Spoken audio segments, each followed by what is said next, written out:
you want a relatively mature product concept if you're going to be using an e-commerce store. You've got to really understand the value proposition. You've got to understand what people are purchasing there. It's not something for testing untried concepts, not least because of that overhead. So we're going to kick off today. I'm going to be talking to you about online channel selection. So I work primarily in the software space. We build digital products for the most part. There's a certain amount of physical as well coming out of the working group. But everything, whether it's physical, whether it's digital product these days, requires some form of online channel of distribution. You've already heard about me, so I won't leave that one up too long, but I've been working across a number of verticals, B2B, B2C, and SaaS over the last sort of 15 years or so. And so a lot of what we're going to talk about here is coming from the evolution that I've seen over the online channels during that space. But first, let's talk about distribution. Just to be clear, so Ryan's introduction video there was pretty clear on the sales, delivery, and service component of distribution. Those are really the core components of your online distribution channels. Marketing, though, is inextricably linked. You can't really separate marketing from the rest of this. Ultimately, what you choose as your distribution channel is both going to inform your marketing channel and also sort of constrain which marketing channels you're able to use. And so when we're looking at the different channels we're going to be looking at today, I just want you to think about how these different channels are going to have impact on your marketing as well as your sales, delivery, and service for the products that you're going to be shipping. To that point, again, everything here is equally applicable to physical product as well as internet product, as well as digital product, print media, whatever you like. It's really around how to utilize the web and the equivalent platforms online to distribute things. So I'm just going to kick off with the most obvious of all. So owning your own channel. This is the sort of go-to option that people assume. This is traditional e-commerce. So e-commerce has been around as long as the web practically. It's one of the sort of foundation building blocks of the way that people transact on the web, but it is not the be-all and end-all. There are a number of different ways that you can distribute your products. We've got some core e-commerce platforms up here, up somewhere over there. There we go. We've got Shopify, obviously great local success story, and really a fantastic go-to these days to get away from some of the drawbacks of running your own e-commerce platform. Magento, BigCommerce, WebSphere, those are probably going up in order of your enterprisiness. You probably don't want to be talking about WebSphere unless you've got the volume to be doing so. So why are we going to own our own channels? What's the purpose of choosing to run your own, let's say, online store? That's what we're really talking about here. Well, first and foremost is you get control. Control is something that people usually desire, but sometimes don't have the capability to do. But if you're going to want the ultimate in control, you want your own channel, you want to own your own e-commerce platform. With Shopify accepted, you have a lot of control with Magento, BigCommerce, et cetera, over your transactional components, your landing pages, your checkout flows, all of these kinds of things that people really want to tune in order to get the maximum out of this. Now, you want a relatively mature product concept if you're going to be using an e-commerce store. You've got to really understand the value proposition. You've got to understand what people are purchasing there. It's not something for testing untried concepts, not least because of that overhead. The other reason is you've got to be driving the inbound traffic to your online store. And driving inbound is exceedingly hard. If you look at the Shopify fundamentals that they posted for their IPO, a significant percentage of Shopify stores have an annual revenue of 0. It's build it and they will come is not the case online. If you build an e-commerce store, you're yet another e-commerce store, and you have to work extremely hard and usually spend a lot of money to bring that inbound traffic to your store. Also, you don't get any of those additionals. You get plugins to existing supply chain, but you've really got to manage a lot of that yourself. We'll talk about some other distribution channels if you're talking physical product, which are going to be able to leverage other people's supply chain, which cuts a huge amount of overhead and chaos out of your early stage startups. I've got Zappos up here. It's a bit of an older example, but it's one that I do love to come back to with this sense of control. Zappos tried to bring the purchasing of shoes online. Now, that was an unusual thing to do. They needed to have the control to do that at the time. People weren't buying shoes online. How do I know it's going to fit? And so they still have it in their logo, powered by service. service is part of your distribution channel. By embedding service within their e-commerce platform, they're able to make that front and foremost of their offering online. By owning their supply chain, they're able to do the return strategy that allowed people to get over their fear of purchasing a pair of shoes online. So a great example to look at, and Tony Shea has written some fantastic works on e-commerce itself, and I highly recommend taking a look at those. So what's the alternative? Well, these things look like big e-commerce platforms, but you don't own them. So Amazon is a platform for distribution. They started off obviously just distributing books on their own, but then they've expanded, and now there are a number of different offerings across the Amazon platform where you can choose to sell your products there, you can sell your digital products there, you can leverage their supply chain. They will even ship and gift wrap things for Christmas if you really want to do that. It's a fantastic way to get started when you still have a relative uncertainty maybe in what your product is, or you don't have the in-house competency or ability to handle the overheads of running your own. Other benefits is you've got a huge audience. eBay is an audience. That's essentially what that platform brings you. You can sell through eBay, and you know that there's people who are there with that clear intention of purchase. And sometimes bringing people into your own channel, it's not so clear that they have that intent there. You've got to create that intent in them. Whereas at least with these existing platforms, Etsy's another great example, people are there looking to buy things. You just need to be able to get your voice heard in that crowded market. And that is probably the primary problem with these platforms. If you're selling your widgets on Amazon, so are 20 other companies. If you're successful selling your widgets on Amazon, another 20 other companies will come up in their place. So that differentiation is extremely hard to do because you have no control. You can't really customize anything in these platforms. You look like anybody else's store, and if you go to Alibaba or AliExpress, the consumer end of that, you can see the kind of crazy lurid ways that people try to catch your eye. So the case study on this one is CNA Marketing. So CNA Marketing is a really interesting Fast Company article from a couple of years ago. This is a company out of New Jersey. You've probably not heard of it. They're not particularly sophisticated in some of their online, as you can probably tell by that ghastly logo. That's the biggest logo I could find. It's pretty bad. But they have 9-figure incomes, primarily leveraged through Amazon's distribution. So what did they do? They took Amazon and they looked at what people were purchasing on Amazon, and then they used the comment flows on those particular products to understand what people were looking for. So people were saying, I really like these speakers, but it'd be great if they were waterproof because I took them in the shower and then they broke. And so they made waterproof speakers. And then they looked at their own comment threads and people said, actually, it's great that they're waterproof, but I'd love Bluetooth as well. I don't just want an FM radio, or vice versa. So they added that into the product. And they've used Amazon as this massive feedback cycle as well as a distribution channel. It's got the marketing rolled in. Now, they've expanded greatly since then. They've purchased the defunct Sky Mall. They've purchased Polaroid's defunct assets as well. They've got some interesting plays. But super interesting company to look at to understand what Amazon can be, that it's not just a place to list your products and have people buy them. You can really use all full range of the feedback loops that you can get through those platforms.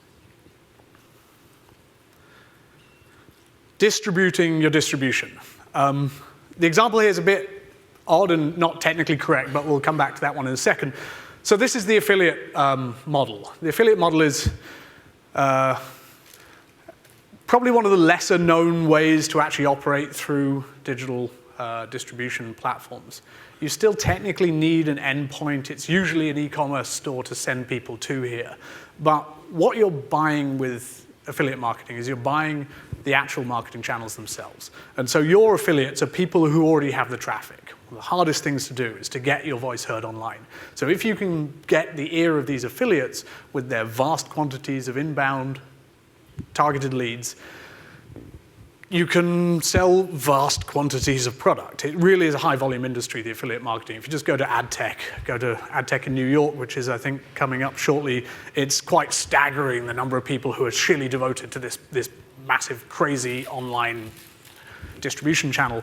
So it's great, sounds fabulous. You just sort of list your stuff and find some affiliates that want to sell it, and then they sell tens of thousands of your product. Brilliant. It's great for emerging markets, so things like e-cigarettes. Again, Herbalife's up there. It's quite hard to find really strong examples of this that aren't a little bit shady. But if you're doing something a little bit shady, definitely go down this road. The e-cigarette market was really interesting. There was this massive latent demand. The affiliates knew this. They had their traffic, they had their websites, their review sites with huge numbers of people coming to purchase things. And all they need to do is point that gun at your product and bang, you've got 1,000 sales that day. Fabulous. Drawback of that is it doesn't come cheap. They do a lot of work to own those kind of channels. And so you'll pay anything from 5% to 50% in commissions to the affiliates. And so that's where you get these trade-offs. Ultimately, when you're playing the affiliate game, it's really got to be a high volume, low margins game where you're happy to bear the risks, frankly, of depending on somebody else to draw that traffic to you.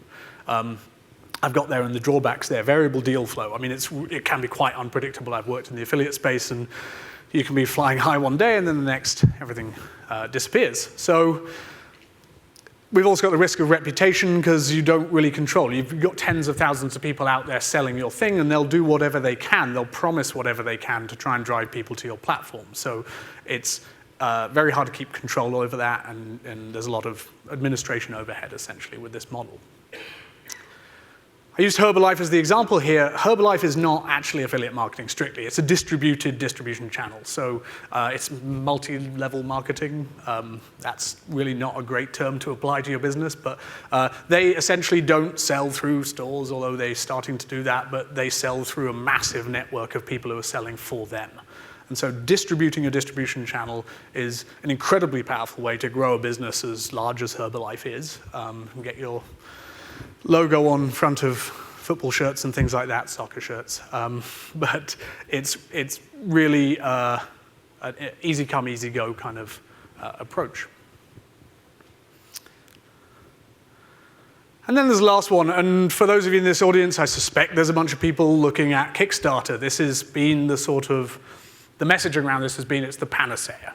I want to sell something online, I don't want to set up my e-commerce, I haven't really built anything yet, I'm sort of on the way, but I need some money, and so I'll list it on Kickstarter, and then it'll get picked up in the media, and everybody go, wow, your thing's amazing, and they'll come and buy loads of it, and then you're successful. That worked for Nanoleaf. Friends of Mars here. Jimmy's done a great job with this. In fact, they're actually using this as a longer-term distribution channel, not just a kickstart. So they listed their initial bulb a couple of years ago, raised a six-figure number, and then when they did the updated bulb, having listened to the customer feedback, that was also gone through Kickstarter and raised another six-figure number there. So it can be enticing. Obviously, you're aware of the media buzz around Kickstarters. When they go successful, hey, so-and-so just made $10 million in 5 days with their new crazy widget. Media will grab onto those things. It appears to have low initial risk, and it does reward innovation. If you're doing something innovative, you can get that buzz. Drawback of Kickstarter is it actually is a lot harder than it sounds. There's massive competition out there. You have to have a relatively sophisticated plan of how you're going to launch your Kickstarter. It's not a list and they'll come. You need to have your own audience to begin with. If you're planning to do a Kickstarter and you're not already collecting an audience at this point, then you're doing it wrong. You should be going out there. You need to be, wherever you are, making sure you're collecting that list so that people on day one of your Kickstarter are ready to pop it out, because anything that doesn't get that initial pop dies. And it is a bit of a one-time deal. Obviously, you can list multiple, but you're not going to get that same buzz for your second launch unless you got the 6 figures out of your first one. So there's not really that option to do over. And even if you are successful or moderately successful, if you can raise yourself $100,000 for your new IoT product that you haven't built yet, you then get the risk. The risk appears at that point. You're like, there wasn't a lot of risk in setting that up. It didn't cost me very much to shoot a video on my iPhone. Now I've actually got to build this. And then you've got that fixed amount of money, and the number of people that blow through that after the fact is quite significant and either don't ship or significantly under-deliver. So your risk is longer term with these kinds of channels, and the longevity is not there. It's it is what it says, Kickstarter. It's your initial boost, it's not your long term. You've got to then fall back or fall forward onto one of these other distribution channels we talked about. Usually e-commerce would be the natural go-to here. There's a number of other things that we could have talked about tonight. Social commerce is becoming quite a big buzzword. There's not really enough extant evidence out there that we can really talk about that meaningfully right now. Pinterest is trying to monetize themselves. Instagram's trying to monetize themselves. A lot of these things funnel back, frankly, into the traditional e-commerce anyway. If you look at what these platforms are trying to do, they're really leveraging companies like Shopify to help them actually do the final transact anyway. So as long as you're on something that is significant enough to get the buy-in from these organizations on your e-commerce side of things, you're probably going to be okay for the upcoming emerging social selling. Deciding factors. There's a number of them. These are 4 that I feel are quite important, and if you're trying to sort of analyze your own business right now, or your own potential business, these are things you want to look at. Competition within your target vertical. If you've got high competition, you're going to need to differentiate. Listing on Amazon, when 100 other people are selling the same thing, you're going to have a lot of trouble. You then need to leverage that kind of Zappos magic to create that differentiator to really own that market for a small slice of it. The maturity of your product market fit. There's no point in building large, sophisticated websites and e-commerce platforms, etc., if you don't really know what you're selling. Kickstarter is a more appropriate venue for that, although, again, comes with that caveat that you really do need to have a viable plan that you can ship if you're going to go the Kickstarter route. Stability of your core business metrics. This one comes back to that affiliate model. Don't do affiliate model if you do not 100% understand the cost of you selling things and the revenue that you're going to make from them. The margins are extremely low on that, and if you screw up your numbers on that one, you will lose large amounts of money. And the last one here is team, and this is kind of really important, particularly for early stage startups. Your team is often not particularly large. You're 1 or 2 people. You haven't yet made those sales. And so your team may not have competencies in certain areas. If your team doesn't have marketing competencies, you need to go where the audience already is. If your team doesn't have technical competencies, you don't want to be running your own e-commerce platform. So really looking at your team and understanding the benefits and the drawbacks of them as it relates to these distribution channels, any of the above can be successful for virtually any product you choose to sell. It's really about your own ability to execute on it within that platform that should be the deciding factor that you go with.